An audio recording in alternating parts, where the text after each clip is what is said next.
There's a lot of stuff that you've been thinking about for years, and now we get to deliver the Clone War. Okay, this better deliver. One of the allures of going back and finishing the prequels was that, in fact, I would get to do the Clone War. What I'm really hoping to feel from the audience is that it takes them back to their love of Star Wars. I want to see them sink back into their chairs and just gasp, because they will see something that I think they've never seen before.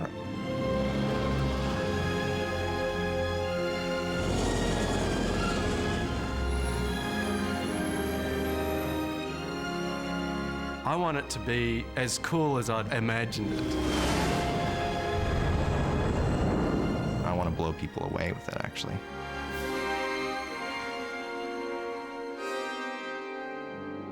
The kind of movies that I make, which are very action-oriented, very complex visually, I really couldn't do it without some kind of pre-visualization process. The cost of making a movie and the cost of marketing a movie are so intense that we have to look for ways that makes us much more cost efficient, that allows us to be able to express ourselves in this huge world.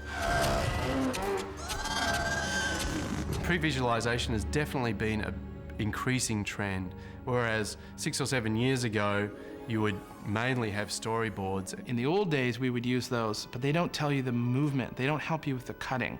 The cutting is achieved by figuring out motion across a scene and when is the right time to cut. And you have a vehicle passing by and cut to a close-up of a character's reaction. We have always had to use some kind of device to give you the sense of motion. For the end battle of New Hope, I used bits and pieces from documentary films about World War II and war footage of airplanes flying and that sort of thing. Here they come.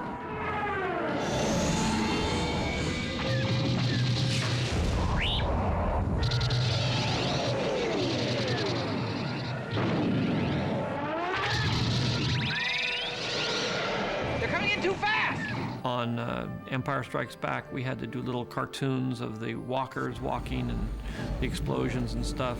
Return of the Jedi, we built little models and we took a video camera and we shot little videos of these little models on sticks going through the frame. And when we finally got to Phantom Menace, we were able to actually use digital animation to do our videomatics in a more sophisticated way.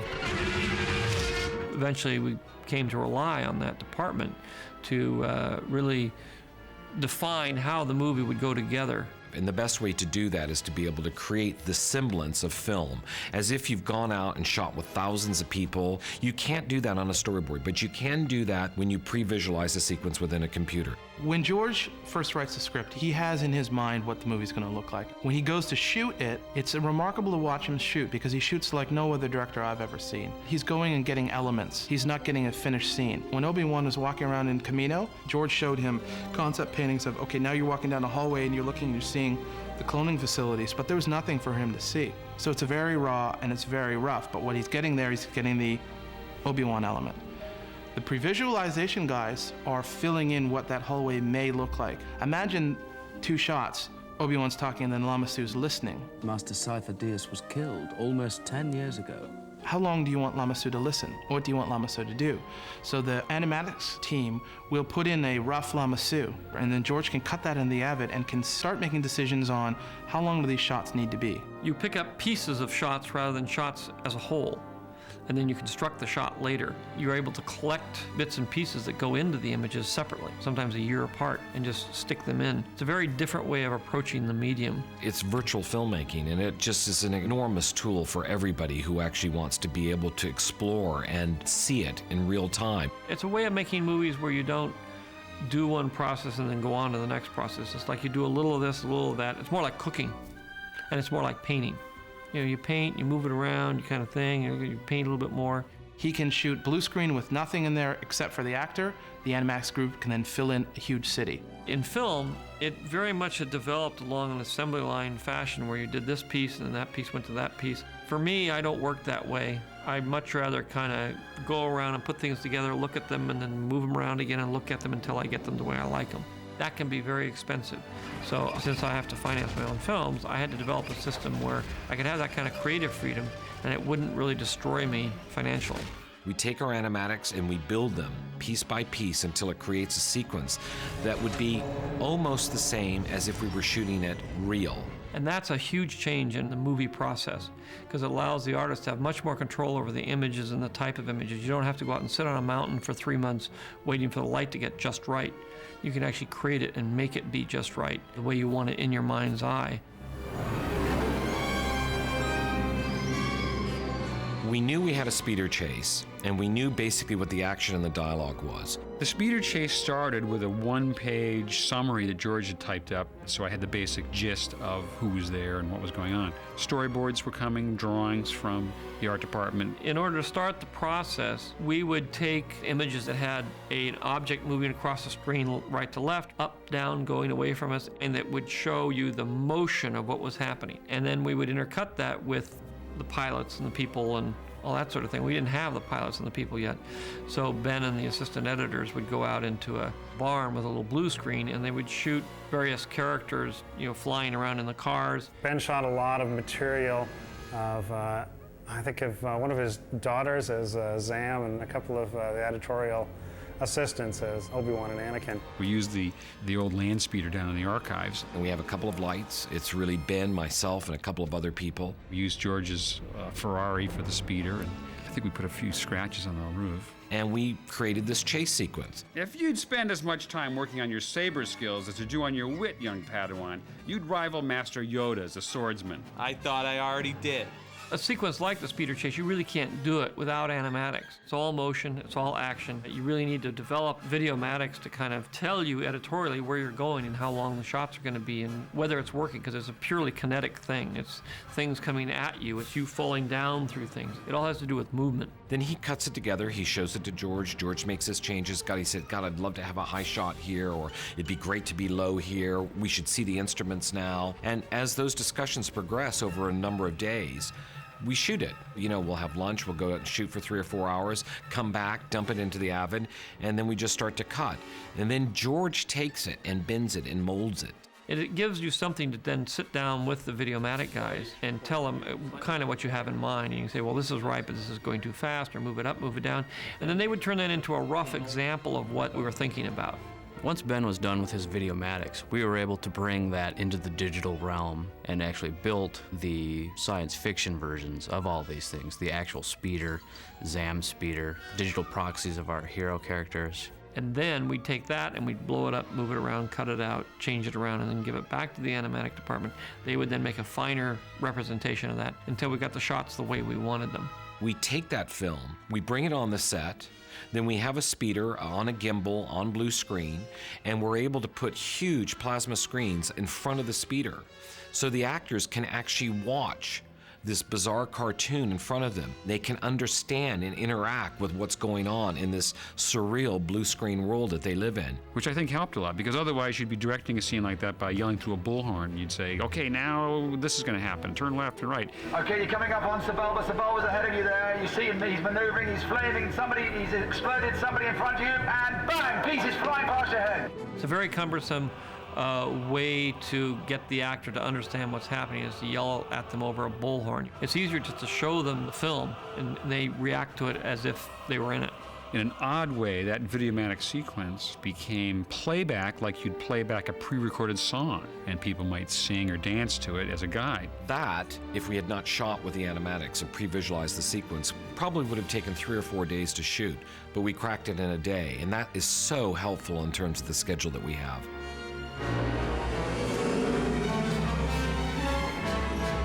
After I'd say the first cut, the first real rough cut, George felt there was a little bit that needed to take place in Reel 5. The kinetic energy of the movie had picked up to the point where we were starting to get some momentum, and to stop and have dialogue at that point just didn't work. And the Droid Factory had lots of potential for an exciting sequence. There's a great scene where Obi-Wan is looking down into basically the deep bowels of this droid factory, the churning wheels and droids being made. So we see Obi-Wan's POV, and that piece of art had been approved by George and had been hanging on the wall for a while. It tripped off a whole thing of expanding that and really let's go on you know, a fun adventure inside the droid factory. The droid factory sequence came up, 8 or 9 months into the editing of the film. It was never originally part of the story, so it didn't get the pre-visualization treatment that we might have given it. So one day we get this call from George, hey, come on downstairs. I've got an idea for a new sequence. First, what I did is I did some storyboards with a storyboard artist, and I put them out, and I told them the ideas of what I wanted to happen. In the droid factory in particular, it was really a point of pinning down an environment in the storyboard process. Where would actor be?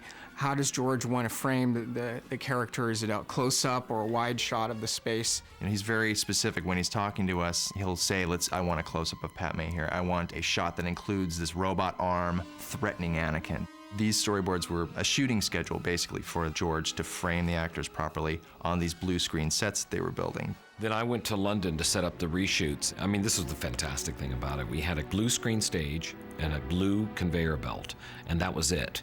They shot the characters running around on the blue screen, interacting, reacting to threats that were not there. We shot the whole sequence in 4.5 hours with both Natalie and Hayden. We did it before lunch. And then came back and cut that and gave it to the animatic guys. When we are getting footage from those actors, really they're in a conceptual void. There's just a bunch of blue screen. We chose 10 or 20 keyframes from the sequence to kind of flesh out in an illustrative sense. So then we would take whatever was existing in the shot, a door, Anakin and Padme standing by that door with the retracting drawbridge, and plot the perspective down from there, establish kind of a grid in 2D space, kind of go into it as a painting. Eric and I decided that this should be a smoky, very threatening environment. The reds, the magentas, kind of a hell like Dante's Inferno in Star Wars land. I'm very keen on using color as a main element in telling the story. Each environment and each emotional complexity has its own color system. Sometimes it relates to characters, sometimes it relates to environments, and sometimes it relates to, good guys, bad guys. And so Eric and Ryan were sort of the color police to say, this is the color we want this sequence, this is the color we want that sequence. And a lot of the color is rather melodramatic and strong. We talked a lot about the philosophy of the colors of the different areas, and I think they were very anxious to get a sense of progression. Eric actually established a color scripting of the entire sequence, plotting out the dramatic highs and lows, and this is where this big welder arm comes in and sparks are flying, so we knew that when we approached that production illustration, mood-wise and coloration-wise, it would be flashier than some of the somber scenes where we needed to really concentrate on kind of the wheels turning in the actors' heads. So by refining that design process, that is something more literal that the animatics team can start doing rough 3D model building. And then we gave it to the guys upstairs, the animatic guys, and they just ran with it. Creating the Droid Factory sequence was quite a challenge. We had really never tackled a sequence that involved 100% 3D props, environments, and stand-in characters. We really relied on Eric and Ryan's paintings for look and feel. Their paintings had incredible mood and story, and it really brought you into the feeling of the piece. The actual details of it a lot of it were left up to us. We had some sketches of machines, but we didn't have a whole lot of detail stuff. So I took our team of painters and modelers and some of our key lighting people, and we went to a big car factory out in the South Bay. Those are very, very impressive spaces. They're huge interior spaces, sparks flying everywhere. That was the sort of feel I really wanted for the factory, really dirty and smelly, so you could almost smell it. Because these sequences were envisioned and put together well after principal photography was actually done, we had a lot less time to actually do them. And they all went just absolutely nuts. I think they were working 20, 22 hours a day, sleeping upstairs, and they came out with this remarkable scene. The fact that the schedule was so short and it was such an effects-heavy schedule meant that the animatics had to be brought to a new level. The animatic process and the term of making the movie got to be very sophisticated. And one of the best examples is the Droid Factory, because when we got the Videomatics for that, they were really great looking. And because it's a very intense action sequence with giant machines and things, when you see it in blue screen, it's pretty boring and silly, you don't know what's going on. But once you get those giant stamping machines and stuff cut in there, it's very powerful.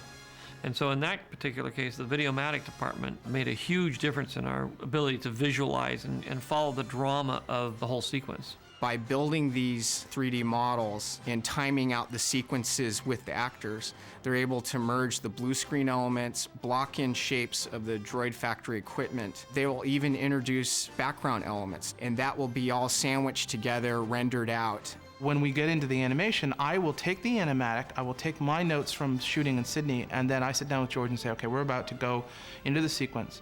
This is my understanding of how the scene plays. And then he'll say, well, you've actually got a lot of freedom in here. The animatic is rough, or the animatic is very much what I want. You need to follow that very, very precisely. The Videomatic department has become so sophisticated that you're getting almost completed shots.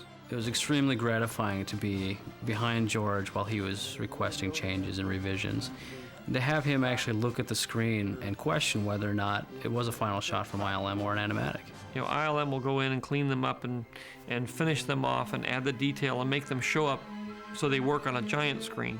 After ILM would do completed shots, Eric and Ryan then would come in and kind of bring them together, fix skies here or there, basically paint on top of their frames to kind of help them provide art direction. We're doing a lot of the paintings digitally, and it's really about creating a synthesis of painting to the camera arts to modern filmmaking. We were very excited about being able to attack it from beginning to end and follow it through. That's why this was kind of unique. Eric and Ryan, they're not just concept supervisors. They create a look, but what they have in addition to that is extraordinary ability to take a sketch, a painting, and show us the process of how we make it real. The Clone War, basically, we bypassed storyboards altogether and went straight into animatics. It was a huge sequence. In the movie, it has literally thousands of characters, droids, clones, troops, ships. Basically, we got a page that said, and all hell breaks loose. An incredibly complex, dense scene to do. The Clone War shots are really big, epic shots with lots and lots going on, and it wants to look like a big, momentous battle because it's been talked about for so long. There are references to it in the episode 4. You fought in the Clone Wars? Yes. I was once a Jedi Knight, the same as your father. So it's been part of the Star Wars lore for years, and fans have been wondering, what's that going to look like? The animatic for the end battle was really a sum of about 2 years' effort. Everybody had a very firm idea of what they could do, what we could get away with the amount of time we had. They were much more confident in their ability to do exciting shots, and everybody came together as a unit on that project. By the time we got to the end of the film, which is where the end Clone War and that sort of thing, they got very fast in their ability to develop very, very complicated shots in a very short amount of time. We didn't really know what George's reaction was going to be because we were pulling in a lot of new kind of camera moves and a lot of new shot angles that hadn't really been typically associated with the end battle sequences of, say episodes 4, 5, and 6. When I said, look, I just want some great battle shots. So I let them sort of have their own way with some of those shots, just come up with some great shots and I'd use them. So that really inspired him. We put in a lot of extra zooms. We put in a lot of extra camera shake, like you have to get to this situation or you have to catch the action that's going to be happening. It was the final battle of the sequence. It was a very exciting thing to do. It was what everybody had been waiting for. And at that point, everybody just kind of exploded creatively. They put a lot of time and effort and creativity into it and came up with some amazingly complicated and interesting shots. They were churning out 30, 40 shots a day. And after a week, you got 200 shots. And it's amazing how much you can play with that. We took those, started cutting them in, made some modifications. Some of them we couldn't use, some of them we could. And then we started to build other shots around those shots and to build it into a full and complete sequence. When we saw the animatic of the Clone War, I had goosebumps. I rarely get that from an animatic. And animatics are usually so rough, but the animatics team at the ranch had done such a fantastic job with the Clone War. It had handheld cameras, it had ships flying in, it had missiles spinning around, it had these big, huge walkers. It had everything that we, as teenagers of the 70s and early 80s, saw in those original movies. And that's what you do it for.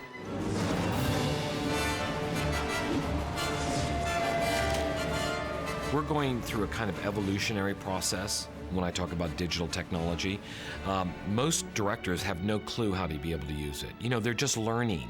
Using all this new technology for me is a complete learning process. What George does, then Jim Cameron will do, and that'll turn everybody in, make it even bigger, and then Spielberg will do it, and Zemeckis and Ron Howard and all the directors who love this technology. George challenges us every time he comes up with one of these ideas. I push people a little bit farther than I think they can actually go, and then they always surprise me by getting there. He's always trying to take things a little bit further, and that in turn makes us want to kick it up a notch, and it's kind of a brutal cycle, actually, because we are constantly trying to outdo ourselves, and George gets used to that, and so we've got to up it a notch every few months. And then I say, well, gee, this is great. If they can get there, then I'm going to push them a little bit further and see if they can get there. I sort of feel like you're part of some weird science experiment. It's like, okay, let's see what they can do without. Okay, let's take away their food.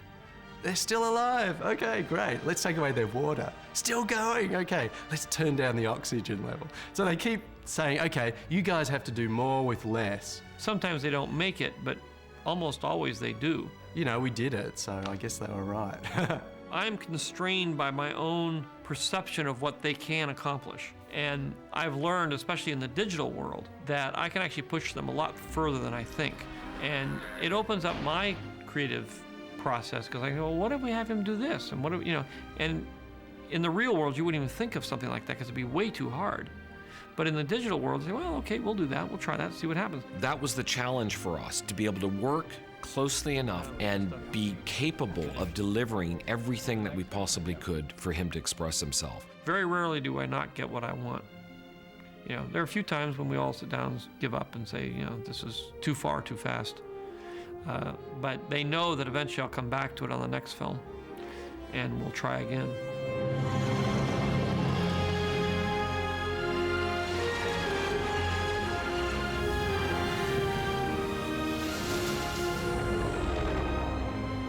Eric and I consider ourselves very lucky for being able to work on a Star Wars film. When I was a kid looking at Joe Johnston sketchbooks, the Ralph McQuarrie paintings, portfolios, that's what inspired me, that's what motivated me to want to get to where I am today. You get to draw on the rich canon of the Star Wars legacy. You have a demanding and vocal group of fans that you have to satisfy. But the big thing is, you have yourself as a fan, and as you were when you were a kid looking at these films and thinking of you going to those now, you have to satisfy that person as well. I spent 2 years on this movie, and you have good days and you have bad days and you have long days and you have hard days, but at the end of it, we're making entertainment. We're making a movie, and we're making a Star Wars movie. That's when you think, okay, it's all worth it. Who need that? No.